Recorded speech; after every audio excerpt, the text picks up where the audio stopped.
ระค่ะพระห่มผ้าเหลืองเนี่ยค่ะอาวุธครบมืออย่างที่บอกค่ะชาวเน็ตเห็นแล้วเนี่ยโอ้โหรับไม่ไหวจริงๆบอกขนาดบวชแล้วยังไม่รู้จักคิดมันเสียดายผ้าเหลืองจริงๆไปดูสภาพกันหน่อยค่ะ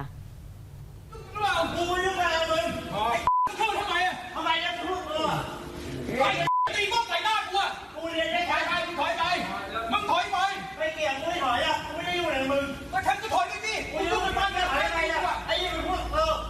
วันไม่ตีกูอ่ะแล้วมันผิดไหมตีบ้องทำอะไรร่างกายไอ้นี่ชักคุณผู้ชมเนี่ยค่ะเป็นพระภิกษุ2 รูปเปิดศึกเถียงกับพระภิกษุอีกรูปเป็นทั้งหมด3 รูปเนี่ยยืนเถียงกันอยู่เนี่ยค่ะจะเห็นว่าฝ่ายที่เผชิญหน้าอยู่รูปเดียวนะถือปืนส่วนอีกฝ่ายถือมีดกับไม้ค่ะในคลิปเนี่ยจะได้ยินเสียงพระพูดผ่านเครื่องขยายเสียงเหมือนกับว่าที่วัดกำลังมีงานบางอย่างด้วยนะจนพระที่เข้ามาห้ามบอกพอได้แล้วพอได้แล้วญาติโยมเห็นกันหมดแล้วจากนั้นเนี่ยพระภิกษุที่ถือปืนก็ยอมเดินกลับไปแล้วคลิปมันก็ตัดไปหลังจากคลิปเผยแพร่ไปชาวพุทธเห็นคลิปแล้วโอ้โหไม่สบายใจสิคะเพราะว่านอกจากจะทะเลาะกันคาห่มผ้าเหลืองแบบขนาดนี้นะยังไม่พออาวุธครบมืออีกต่างหากไม่เกรงใจสถานที่อย่าว่าอะไรเลยไม่เกรงใจผ้าเหลืองที่ครองอยู่เลยไหนจะเรื่องแอบเสพกัญชาอีกก็เลยอยากจะวอนหน่วยงานที่เกี่ยวข้องไปตรวจสอบด่วนค่ะทีมข่าวก็เลยไปตรวจสอบปรากฏว่าเรารู้ว่าเหตุการณ์ที่เกิดขึ้นอยู่ที่วัดแห่งหนึ่งที่อำเภอบางบัวทองจังหวัดนนทบุรีค่ะไปถามเจ้าของคลิปซึ่งได้รับคลิปนี้ต่อมาจากเพื่อนเขาเล่าบอกว่าสาเหตุความขัดแย้งเนี่ยความแตกแยกของพระในวัดเนี่ยมันเกิดมาจากพระฝ่ายหนึ่งถูกพระอีกฝ่ายข่มเหงรังแกเพราะอะไรรู้ไหมคะไปรู้ความลับว่าอีกฝ่ายเขาลักลอบเสพกัญชาในวัดนี่พระสูบบุหรี่ก็ว่าแย่แล้วนะเสพยาบ้าก็ว่าแย่แล้วนะเสพกัญชาค่ะพระฝ่ายที่ถูกรังแกก็เลยบุกไปทำลายบ้องกัญชาของอีกฝ่าย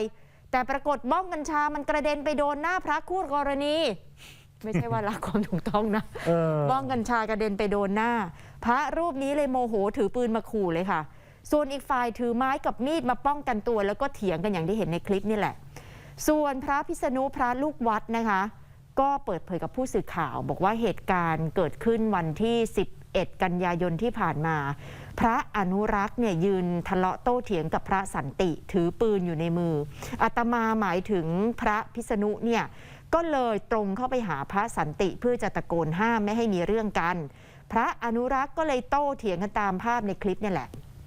ส่วนพระอนุรักษ์เนี่ยบอกว่าเรื่องราวทั้งหมดมันเกิดจากเนรรูปหนึ่งมีบ้องกัญชาทางเจ้าอาวาสจึงให้พระสันติกับอาตมาเนี่ยมาเตือนแล้วก็พบบ้องกัญชาจริงๆอาตมาก็เลยทุบทำลายเอาไปดูคลิปไหมเขามีคลิปตอนที่ทำลายบ้องกัญชากันด้วยค่ะเดินแล้ว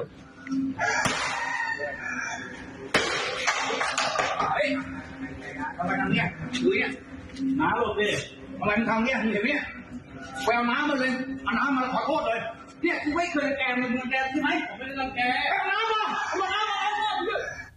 าได้ยินนะไปเอาน้ำนี่ฟาดเอาบ้องทำร้ายจังหวะนี้มันกระเด็นใส่ใช่บ้องเนี่ยมันไปโดนแล้วตอนแรกเนี่ยบอกว่ามีบ้องไปกระเด็นใช่ไหมปรากฏมันไม่ใช่เขาบอกว่าอย่างนี้ค่ะหลังจากที่ทำลายบ้องกัญชาก็ทะเลาะกันใช่ไหมแล้วพระอนุรักษ์บอกว่าตอนที่ทำลายบ้องกัญชาปรากฏมันมีน้ำจากบ้องกัญชากระเด็นใส่หน้าพระสันติพระสันติก็เลยไม่พอใจแค้นสั่งให้เอาน้ำสะอาดมาล้างหน้าให้แต่ปรากฏว่าในห้องน้ำมันมีแต่ขันล้างก้นโอ้ยฝั่งพระสันติก็เป็นพระผู้ใหญ่กว่าค่ะพระอนุรักษ์ก็เลยมองว่าไม่สมควรก็เลยไม่ได้ทำตามทำให้พระสันติไม่พอใจซึ่งตอนนั้นน่ะ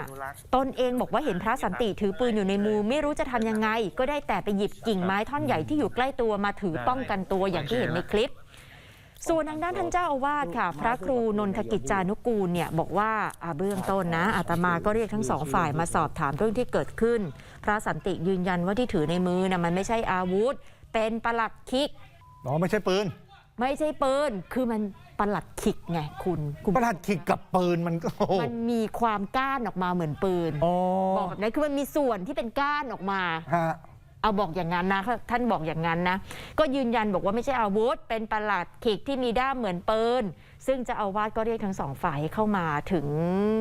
มีเรื่องที่เกิดขึ้นก็พูดคุยปรับความเข้าใจกันแล้วก็ขอโทษขอโพยกันแล้ว แล้วสรุปแล้วเหตุการณ์มันจบลงด้วยดี คือถึงเหตุการณ์มันจะจบลงด้วยดีนะแต่ดิฉันว่าต้นตอมันต้องแก้ปัญหานะ 1 บ้องกัญชา 2 มีปืนหรือประหลัดขิกอะไรก็แล้วแต่ทะเลาะกันคาผ้าเหลืองแบบนี้คือพฤติกรรมนะเวลาเทศสอนคนบอกโยม ใจเย็นๆ มีน้ำอดน้ำทนมีอุเบกขา แล้วเป็นไงฮะ ท่านอาจจะไม่ได้เทศไม่ได้เด็ดขาด ข่าวช่อง 8 ครบเครื่องเคียงข้าง ครอบคลุม